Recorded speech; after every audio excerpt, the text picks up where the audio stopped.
সব দল, সাধারণ মানুষ সবাই কাজ করেছে, আমি দেখেছি। এখানে বিএনপি, আওয়ামী লীগ, জামাত, বাম, তারাও যেমন সবাই যার যার মতো কাজ করেছে, সাধারণ মানুষও কাজ করেছে।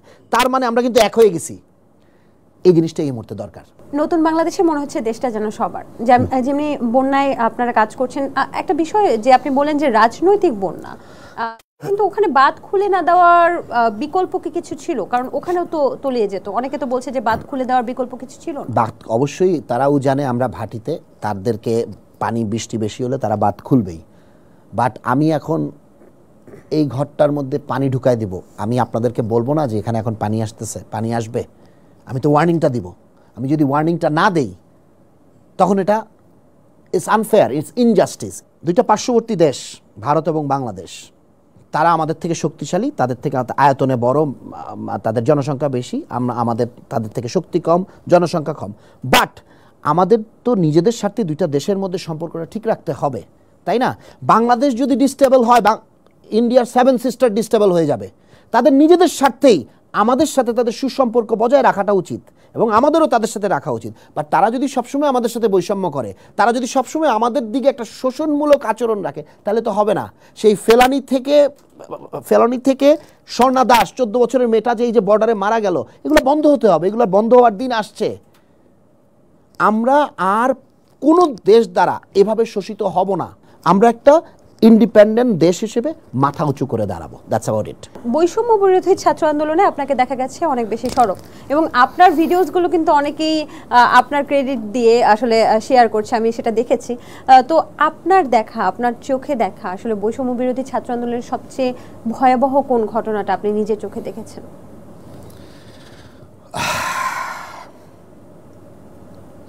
সবচেয়ে ভয়াবহ ঘটনা যদি আমি বলি, যেটা আপনাকে রাতে ঘুমাতে দেয় না।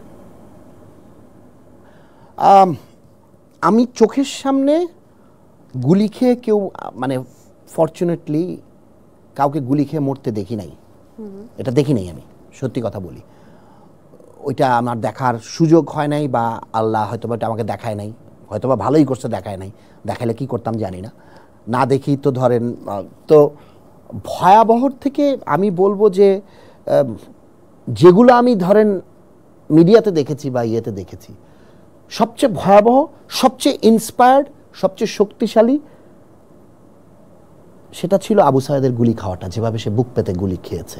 আবু সাঈদের কথাটা আমি এই কারণে বলতে চাই, ওরটা দিয়ে শুরু ছিল তো, এবং শুরুটাই এত পাওয়ারফুল ছিল যে বাকি সব স্যাক্রিফাইস বা বাকি সব আত্মত্যাগগুলা এই শক্তিটাকে শুধু মানে অ্যাভেঞ্জারের মতো এটাকে বড়ই করছে।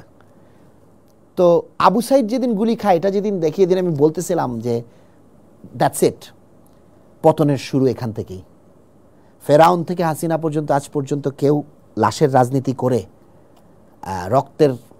দেশের মানুষের রক্তের উপর দিয়ে ক্ষমতায় টিকে থাকতে পারে নাই। এই যে যারা আহত হয়েছে বা যারা নিহত হয়েছে, এই নিহতদের পরিবারদের জন্য কি কিছু করা উচিত কিনা, বা আহত যারা এখনো চিকিৎসা, এটা দেখেন, এটা এই বন্যা হওয়াতে একটা জিনিস যেটা হয়েছে, ওদের থেকে আমাদের ফোকাসটা সরে গেছে। এই যে ধরেন 1000 নিহত, 18,000 আহত, প্রায় 30,000-এর মতো এখনো ঠিক মতো ওরা কোথায় গেছে, এটা মানে এটা গুম বা অ্যারেস্ট হয়ে গেছে।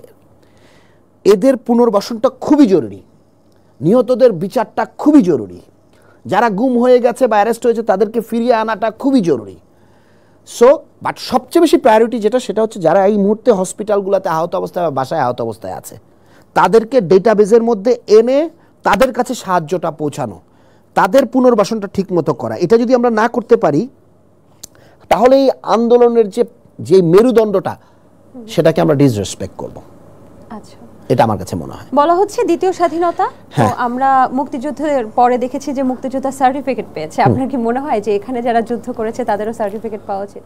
আমরা একটা স্বৈরাচারের হাত থেকে আমরা একটা নতুন দেশ পেয়েছি, দেশটাকে আবার ফিরে পেয়েছি আরেকবার ঠিকমতো গড়বার, এটাই সবচেয়ে বড় সার্টিফিকেট। এর চেয়ে বড় সার্টিফিকেট কিছু হওয়া আমার মতে উচিত না।